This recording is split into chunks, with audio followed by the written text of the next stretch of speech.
Hi, I'm Dr. Uché Blackstock. I am the author of Legacy: A Black Physician Reckons with Racism in Medicine. Hey, I'm Jarvis DeBerry. I'm opinion editor at msnbc.com, longtime columnist for the Times Picayune. Hey, Uche, how are you? I'm good. How are you? I'm good. Welcome to New Orleans. Thank you. Excited My to be first here. question is, what have you had to eat? Oh my goodness. What have I had to eat? We went to this restaurant yesterday called Galatoir. Galatoir. Galatoir. Yes. And I had a really delicious chicken breast and a sweet potato cheesecake. That sounds good. I haven't had that particular dessert, but it sounds great. So I was thinking we would start by talking about our mothers. Oh, yes. I read your book, and I know we're going to talk about other things outside, but I'm curious as to at what point did her dream become your dream? You know, how did you manage? At what point did you figure out that this is not just my mother's dream for me to be a doctor, but my dream? I'm just curious about how you were sure that this is what you wanted to do and not just, being a copycat. I know, because I think there was that expectation that both my twin sister and I would be physicians. Yeah. Because I think for my mom and how she grew up, she grew up in poverty. Yeah. On public assistance, first person in her family to go to college. Yeah. And then medical school. Like, what? Yeah. I think for her that was like, this is not necessarily the pinnacle, but this is like the way that we succeed. Yeah. And this is the way that we serve our community. Yeah. Right. And so I saw that as a little girl, and I was like, oh, I love that, especially the fact that she went away for school and then came back and practiced in her community. Yeah. And so I think for a long time, like, I didn't even question it. And probably it wasn't until I was in my residency and my training at emergency medicine, I chose that specialty. And I was working at a public hospital, the same one that she used to work at. Yeah. And that was when I was like seeing all of the things that I had only like heard about, but like seeing my patients come in with, uncontrolled high blood pressure, with very, very poorly controlled diabetes, and being like, wait, why is this happening? And what is my role in improving this for my patients? Yeah. So it was really after medical school, because medical school was just very like cerebral, like we're learning from the books, but residency is when I actually started taking care of patients. I was like, oh, this is what my mother, was always talked about. This is what was important to her. Yeah. Yeah. I thought about my mother a lot when reading your story, in part because there is still this lingering doubt of like the kind and quality of care that she got. And it's one of those situations where you don't know if the quality or concern was poor. Maybe things just happened the way that they happened. Right. Maybe it was, something else. For my mother's case, she had if I'm remembering correctly, you can see if I can get the timeline. She had a mammogram in May. She was told that there was something abnormal, then she needed to have an ultrasound. She had the ultrasound in June. She was given the all clear after the ultrasound. And I think at the end of July, found a lump. She found the lump. She found a lump at the end of July. And, or in maybe the beginning of July. And she opted for a mastectomy.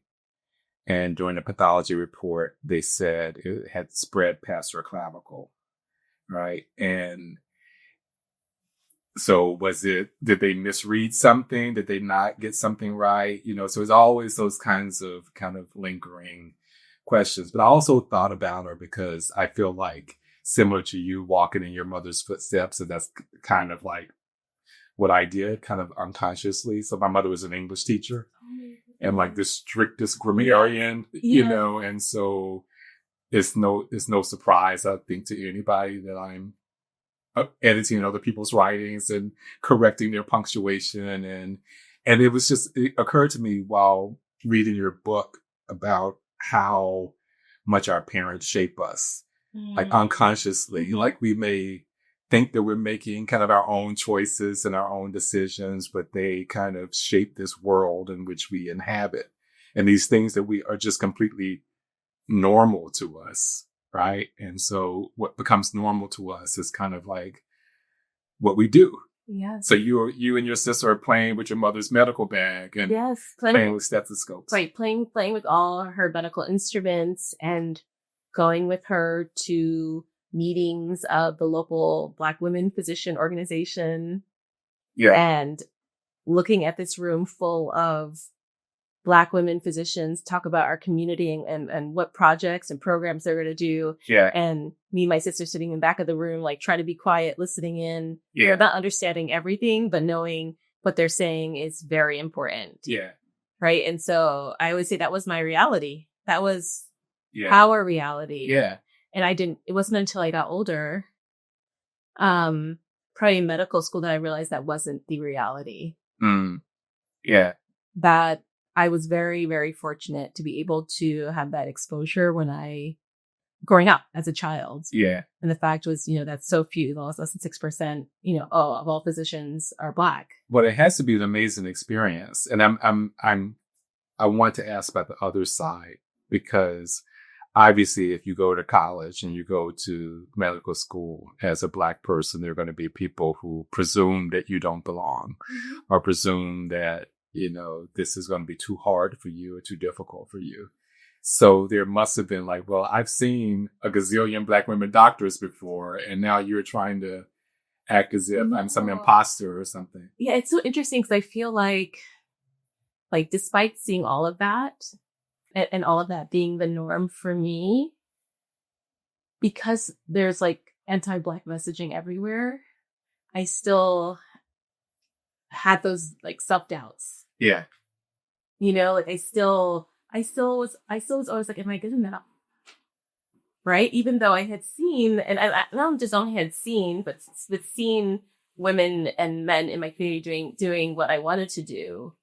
But my own mother and my parents just being incredibly supportive and just saying, you can do anything. Yeah. But despite all of that, like being in these environments, I think especially, I started high school and I went to a specialized high school in New York City called Stuyvesant. So you have to take a test to get in. We've heard of it. Okay. I don't want to assume. So, at that time, that was the early 90s. Less than 5% of all the students there were Black. So I think it was once I got into that environment, like these where we were in the minority. I was used to being in all Black environments. And then junior high school and then college, then I started like sometimes like doubting myself, being like, am I good enough for this? And also feeling a little guilty for feeling that way, because I know my parents knew I was thinking that they'd be so furious with me. Yeah. Like, of course you deserve to be here. Yeah. But that's the, I don't know what word am I looking for? I think it defines being a Black parent in this country. Like, you do as much as you can to prepare your children, to tell them that they're great, to tell them that they're capable.